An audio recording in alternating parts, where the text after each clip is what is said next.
Hello दोस्तों, हमारे साथ आज मोहम्मद इब्राहिम जो कारगिल से बिलोंग करते हैं, जिनका एजुकेशन सेक्टर में एजुकेशन फील्ड में काफ़ी एक्सपीरियंस है। इनका 5 to 6 ईयर का एक्सपीरियंस है एजुकेशन लाइन में, ख़ासकर लद्दाख रीजन में इनका काफ़ी एक्सपीरियंस है।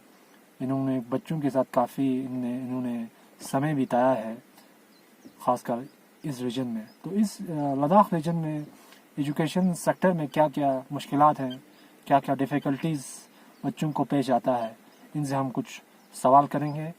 इनका एजुकेशन क्वालिफ़िकेशन आपको बता दें तो इन्होंने MSc microbiology central university Rajasthan से इन्होंने किया है और इनका एजुकेशन फील्ड में काफ़ी एक्सपीरियंस है और काफ़ी रुझान रखते हैं। Thank you. हम मोहम्मद इब्राहिम को शुक्रिया अदा करते हैं कि इन्होंने हमें वक़्त दिया इस मुद्दे पे बात करने के लिए। Thank you mister Mohammed Ibrahim. तो हमारी पहुँच सबसे पहले मैं आपका बहुत शुक्रगुजार हूँ कि आपने मुझे इस एजुकेशन सिस्टम पे बात करने का मौका दिया। Thank you sir. तो देखो, मैं आपको एजुकेशन सिस्टम के बारे में कुछ बातें बोलना चाहता हूँ। ये जो एजुकेशन सिस्टम है वो मेरे हिसाब से क्या है, ये जो 3 मेन पिलार के बेस पर चलते हैं। और इन 3 पिलार में क्या क्या आते हैं, देखो सबसे पहले आते हैं पेरेंट्स का इन्वॉल्वमेंट होना बहुत इम्पोर्टेंट है, ठीक। दूसरा इसमें क्या है, स्टूडेंट का इन्वॉल्वमेंट होना भी बहुत इम्पोर्टेंट है। और नंबर 3 क्या है, आपका टीचर का इन्वॉल्वमेंट होना बहुत इम्पोर्टेंट है।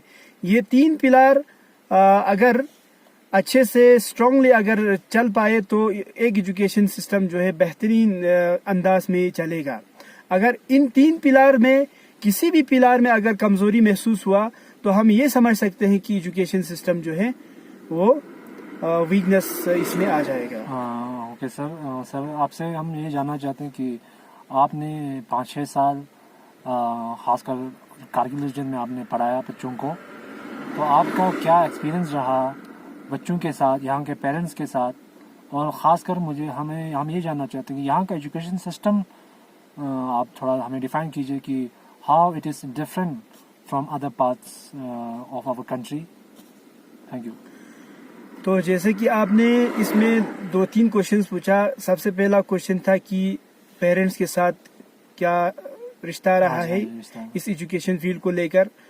तो इसमें मैं ये बताना चाहता हूँ कि जितना एक्सपीरियंस मैंने किया इन 5 सालों में, तो काफ़ी पेरेंट्स की शिरकत जो है इसमें है, लेकिन जिस शौक और ज़ौक़ के साथ होना चाहिए उतना पेरेंट्स जो है इन्वॉल्वमेंट नहीं होते हैं। पेरेंट्स क्या करते हैं, बहुत सारे चीज़ों में इन्वॉल्वमेंट तो दिखाते हैं, लेकिन जिस बच्चों को स्कूल भेजते हैं, स्कूल भेजने के बाद पेरेंट्स का एक और फ़र्ज़ भी बनते हैं कि वो टीचर्स से पूछे कि क्या बच्चों में क्या क्या कमज़ोरियाँ हैं, या वो पूछना चाहिए कि बच्चे क्या होमवर्क करके आते हैं या नहीं है।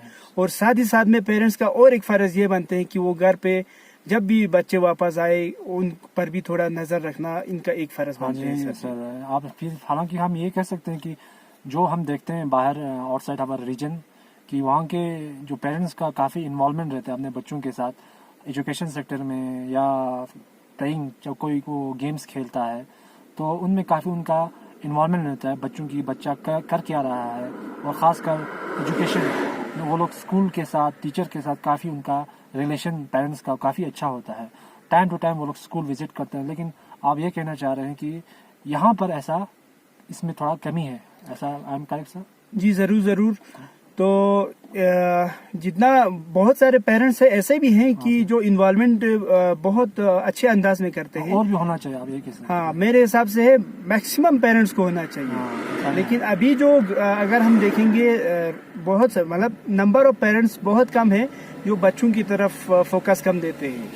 वो बच्चों को सिर्फ स्कूल भेजते हैं और बस ये समझते हैं कि हमारे बच्चे जो है वहाँ स्कूल जाके पढ़ेंगे, इसी उम्मीद में लगा रहते हैं। तो मैं चाहता हूँ कि पेरेंट्स जो है बड़ी शौक और ज़ौक़ के साथ वो क्या करे, बच्चों पर नजर रखे और साथ ही साथ में टीचर के साथ भी इन्वॉल्व हो जाए, ताकि रिलेशन बिटवीन द पेरेंट्स और टीचर ये स्ट्रांग हो जाए।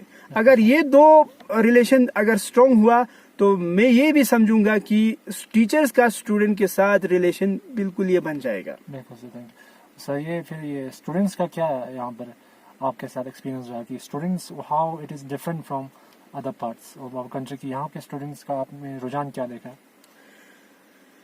स्टूडेंट्स का रुझान तो है, देखो स्टूडेंट्स जो है काफी क्या होते हैं वो डेवलपिंग स्टेज में, बोलता हूँ कि ये डेवलपिंग स्टेज पर होते हैं स्टूडेंट्स के। आप स्टूडेंट्स के सामने जो भी चीजें रखेंगे स्टूडेंट्स को वही सही लगने लगते हैं।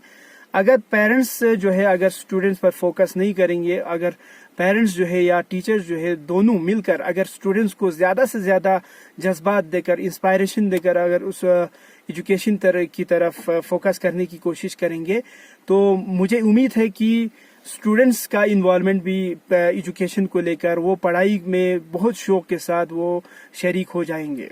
सॉरी टू इंटरप्ट सर, लेकिन मेरा सवाल फिर से करना चाहता हूँ कि सर कि यहाँ के स्टूडेंट और आप बाहर के स्टूडेंट में क्या एक्सपीरियंस, क्या डिफरेंस आप देखते हैं कि यहाँ के बच्चों में क्या कमी है कि यहाँ के बच्चे मैक्सिमम मतलब बाहर के बच्चों के साथ कम्पीट नहीं कर पा रहे हैं हमारे बच्चे, खासकर कारगिल रीजन के बच्चे, तो क्या आपको कमी लगता है इनमें?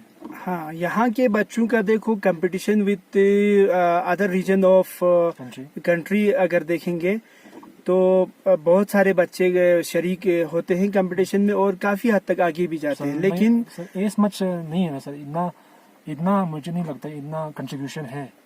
हाँ, ये एक फैक्टर हो सकते हैं इसमें। अगर इस चीज को भी अगर स्ट्रॉन्ग करना चाहते हैं तो मेरे हिसाब से क्या होना चाहिए, एडमिनिस्ट्रेशन को या बाकी जो इंस्टीट्यूशंस चलाने वाले हैं प्राइवेट ऑर्गेनाइजेशंस को, उनको क्या करना चाहिए, उनको जो है इन चीजों की तरफ ज्यादातर बाहर के माहौल के हिसाब से उनको उनके फ्यूचर प्लान्स के बारे में क्या क्या चीजें होता है उनके बारे में इंफॉर्मेशन देना बहुत इंपॉर्टेंट है सर। सर फॉर एग्जांपल मैं आपको ये बताना चाहता हूँ कि सर जैसे कि फॉर एग्जांपल जैसे कि हमारा यूपीएससी जो एग्ज़ाम कंडक्ट करता है, आप देखें फॉर एग्जांपल ग्रेजुएशन के बाद आता है असिस्टेंट कमांडर का एग्ज़ाम आता है, या 12 के बाद हमारा एनडीए का एग्ज़ाम आता है, या यूपीएससी में हम आईएएस आईपीएस देखते हैं। लेकिन ये सिखा तो हमारे गवर्नमेंट सरकार ने तो हमें दिया है कि फॉर रिजर्वेशन हमें दिया है, हमारे खासकर हमारे यूथ को जो हम फार फ्लंग एरिया से ताल्लुक़ रखते हैं इनको रिजर्वेशन दिया है, लेकिन हमारे बच्चे तब भी इस रिजर्वेशन का बेनिफिट नहीं ले पाते। हर साल देखिए आईएएस आईपीएस में हमारे बच्चे क्रैक नहीं कर पा रहे। हमारा करगिल से खासकर हमारे रीजन से खासकर लेह से तो है कुछ है लोग जो जिन्होंने आईपीएस या आईएएस निकाला है, लेकिन खासकर हमारे करगिल रीजन से आज तक मुझे नहीं लगता कोई हिस्ट्री में ऐसा रिकॉर्ड है कि कोई भी आईएएस क्रैक किया है या आईपीएस क्रैक किया है या कोई भी कंट्री का एक्सट्रीम कोई एग्जामिनेशन कोई क्रैक किया है जिसमें मतलब एक अच्छे खासा एडमिनिस्ट्रेटिव पोस्ट में हमारा यहाँ का एक बच्चा आए। मुझे आज तक ऐसा कोई नज़र नहीं आया। इसमें क्या कमी लगता है आपको? तो देखो किसी भी चीज़ में सक्सेस होने के लिए मैं आपको बताता हूँ कि सबसे पहले उस शख्स को जो चाहते हैं कि कोई भी एग्ज़ाम जो है अगर पार हो जाए उसमें सक्सेस हो जाए, तो उसमें सबसे पहले उस बंदे में उस बच्चे में क्या होना चाहिए, उसके पास शौक होना चाहिए, उसके पास जुनून होना चाहिए सर। अगर एक बार उसने शौक पैदा किया तो उस शौक पैदा कैसे होते हैं, देखो शौक पैदा जो है पहले तो उसको पता होना चाहिए कि कोई भी एग्जाम जब देते हैं, यूपीएससी अगर दिया तो यूपीएससी होता क्या है, या किसी दूसरे कॉम्पिटिटिव एग्जाम अगर देना चाहे तो उस कॉम्पिटिटिव एग्जाम को देने के बाद उनकी लाइफ में क्या चेंजेस आएगा या क्या क्या उसमें एक्सप्लोरेशन है, ये सारी चीजें उसको अगर पता होगा तो मैं जरूर मुझे उम्मीद है कि बच्चे भी इसमें शरीक होकर वो ज्यादा से ज्यादा कामयाब होने की कोशिश करेंगे। मतलब आप ये कहना चाह रहे हैं कि एक्सपोजर की कमी है यहाँ के बच्चों में? जी जरूर, यही एक मेन पॉइंट है, एक्सपोजर की कमी है। प्लानिंग एंड विजन अगर एक्सपोजर अच्छे से हुआ और यहाँ पर जितने भी बच्चे हैं वो बड़ी शौक के साथ, बड़ी ज़ौक के साथ हर कॉम्पिटिटिव एग्जाम में वो कैपेबल है।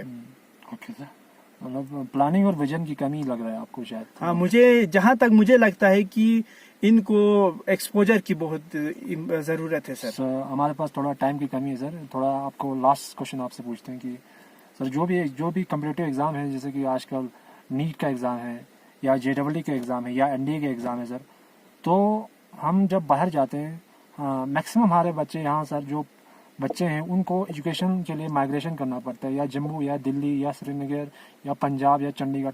तो हम ये फैसिलिटी हमारे इधर क्यों पैदा नहीं कर पा रहे हैं? हमारे बच्चों में या हमारे टीचर्स में ऐसा क्या कमी है कि हमारे बच्चे यहाँ पर रहना प्रेफर नहीं करते हैं और बाहर जाना प्रेफर करते हैं? और ये मुझे मुनासिब भी लगता है, क्योंकि मुझे यहाँ पर बहुत चीज़ों की कमी लगता है। इन कम्पिटिटिव एग्ज़ाम के लिए अगर हमें बच्चों को अगर कैपेबल बनाना है तो यहाँ पर बैठ के तो मुझे नहीं लगता कि वो कम्पीट कर पाएंगे।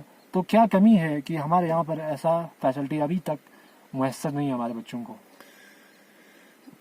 तो देखो, इस बात से मैं काफ़ी हद तक सहमत हूँ। लद्दाख को अगर देखा जाए तो कंट्री के ये एक रिमोट एरियाज में से एक एरिया है। तो एजुकेशन सिस्टम को लेकर अगर देखेंगे तो ये डेवलपिंग स्टेज पर है, डेवलप्ड नहीं है। जिस तरह से दिल्ली है या बाकी सारे सिटीज है, उनकी तरह यहाँ पर एजुकेशन सिस्टम में ज़्यादा से ज़्यादा फैसिलिटीज़ नहीं है। यहाँ पर टीचर्स की कमी है, यहाँ पर एडमिनिस्ट्रेशन के फेलियर्स की कमी है, यहाँ पर रिसोर्स की कमी है। तो इन हाँ जी सॉरी टू इंटरप्ट सर, लेकिन तो ये हार्श क्वेश्चन होगा, लेकिन मुझे लगता है सर, जहाँ तक मेरा एक्सपीरियंस रहा कि या मुझे लगता है कि यहाँ के टीचर्स में मुझे वो लगन और वो जज्बा नहीं लगा और वो मेहनत मुझे नहीं लगता है। जैसा जितना मैंने एक्सपीरियंस किया, मेरा व्यू पॉइंट हो सकता है, मैं सबका बात नहीं कर सकता, कि यहाँ के टीचर्स में वो कैपेबिलिटी मुझे नहीं लगा कि वो पढ़ा सके नीट JEE टाइप के एग्ज़ाम्स, क्योंकि वो कुछ अलग टाइप का सिलेबस अकॉर्डिंग तो नहीं होता नहीं जो 11-12 में हम पढ़ते हैं सर। तो मुझे ऐसा लगा, ये मेरा व्यू पॉइंट हो सकता है कि ऐसा टीचर्स हमारे पास अभी तक हम ये प्रोड्यूस नहीं कर पा रहे हैं यहाँ पर। हाँ, तो इस बार हाँ, ये भी काफ़ी हद तक ये पार्शियली ट्रू है। तो मैं कहता हूँ कि अगर यहाँ के टीचर्स की बात करें तो टीचर्स में भी बहुत सारी कमियां हैं। तो यहाँ के टीचर्स को मैं एडमिनिस्ट्रेशन से ये कहना चाहता हूँ कि एडमिनिस्ट्रेशन को इन चीज़ों पर गौर करने की ज़रूरत है। अगर टीचर्स में कुछ कमियां हैं तो टीचर्स को ट्रेनिंग कैपेसिटी तक पहुंचाने के लिए उनको बहुत सारे तरीके अपनाकर टीचर्स को इन चीज़ों में ज़्यादा से ज़्यादा इन्वॉल्व करने की ज़रूरत है। कम्पिटिटिव माहौल बनाए टीचर्स का भी, स्टूडेंट्स का भी। ओकेशनल ट्रेनिंग की बात कर रहे हैं जी सर, कि जो ऐसे एग्जाम्स में जिस तरह के क्वेश्चंस होते हैं, जिस तरह का पेपर ये लोग कंडक्ट करते हैं, तो हमारे टीचर्स में भी ये कैपेबिलिटी होना चाहिए कि बच्चों को ये सब पढ़ा सके। जी हाँ, वही सर मेरा क्वेश्चन है कि यहाँ के टीचर्स में मुझे वो कैपेबिलिटी नहीं लगा कि ऐसे कम्पिटिटिव एग्जाम्स के लिए ये लोग पढ़ा सके। नहीं, ऐसी बात कुछ नहीं है। कैपेबिलिटी देखो, कैपेबिलिटी हर टीचर्स में होते हैं, लेकिन यहाँ पर जो है हमें क्या करना है, एक माहौल बनाना है। तो इस माहौल को बनाने के लिए हमें सिर्फ एक ही टीचर्स का इन्वॉल्व होकर कुछ नहीं हो सकता है। जहाँ तक मुझे लगता है यहाँ पर एडमिनिस्ट्रेशन का एक रोल होना चाहिए। दूसरा चीज क्या होना चाहिए, यहाँ पे टीचर्स को भी इन्वॉल्व होना चाहिए, मैं जरूर मानता हूँ। साथ ही साथ में यहाँ के जो स्टूडेंट्स हैं उनको बाहर के लोगों पर ज्यादा उम्मीद लगाव लगाकर इस तरह से कुछ सिस्टम जो बना है उस चेन को हमें ब्रेक करके यहाँ पे ज्यादा से ज्यादा मैक्सिमम हाँ एजुकेशन माइग्रेशन जो है वो उसको कम करके यहाँ पर रोक कर यहाँ के जो टीचर्स को इन्वॉल्व कर इसी फील्ड में इन्वॉल्व करके यहाँ पर ज्यादा से ज्यादा इन्वॉल्वमेंट करने की बहुत जरूरत है। सर वही तो सर मेरा सवाल ये है कि यहाँ के बच्चे यहाँ पर फॉर एग्जाम्पल कोई बच्चा है जो पढ़ने वाला है वो यहाँ पर रुके क्यों सर? क्योंकि यहाँ पर फैसिलिटीज नहीं है, यहाँ पर कोई पढ़ाने वाला नहीं, यहाँ पर ऐसा कोई टीचर मुझे नजर नहीं आता है जो कम्पिटिटिव एग्जाम के लिए पढ़ा सके, ना कोई कोचिंग सेंटर है। तो यहाँ पर जो पढ़ने वाला जो बंदा अपना एक फ्यूचर देखना चाहता है, एक विजन लेके चल रहा है, तो यहाँ पे वो रुके क्यों? क्या वजह क्या है? यहाँ पे रुकने का कोई मुझे वजह नहीं लगता है सर। तो देखो इस चीज ये बहुत बड़ा सा क्वेश्चन है यहाँ पर। इस ऐसे बच्चों को जिसको शौक है कि बड़े से बड़े कम्पिटिटिव एग्जाम में कम्पीट करे, तो ऐसे बच्चों को भी उनके फील्ड तक, उनके एम्स तक पहुँचाने के लिए हमारा रोल होना चाहिए। मैं फिर से और एक बार बोलना चाहता हूं कि एडमिनिस्ट्रेशन का रोल यहाँ पर होना बहुत इम्पोर्टेंट है, टीचर्स का भी इन्वॉल्वमेंट बहुत इम्पोर्टेंट है। अगर इन सारी चीज़ों का यहाँ पर रोल हुआ तो तब जाके यहाँ के बच्चे जो है खुद ब खुद वो क्या करेगा, यहाँ पर ही बैठकर वो बहुत सारे बड़े बड़े एग्जाम्स में वो सक्सेस हो सकते हैं। तो ये थे हमारे साथ मोहम्मद इब्राहिम, इनसे हमने काफ़ी लंबा गुफ्तगू किया। तो इनका कहना है कि हमारे बच्चों में, हमारे टीचर्स में भी ये कैपेबिलिटी है कि वो अच्छे खासे एग्ज़ाम्स के लिए भी बच्चों को तैयार कर सकें, लेकिन कुछ दुश्वारियाँ हैं, कुछ डिफ़िकल्टीज़ है, सीजनल कुछ डिफ़िकल्टी हमारे यहाँ पर रास्ता बंद हो जाते 6 महीने के लिए, और ज़ोजिला का भी एक इशू रहता है।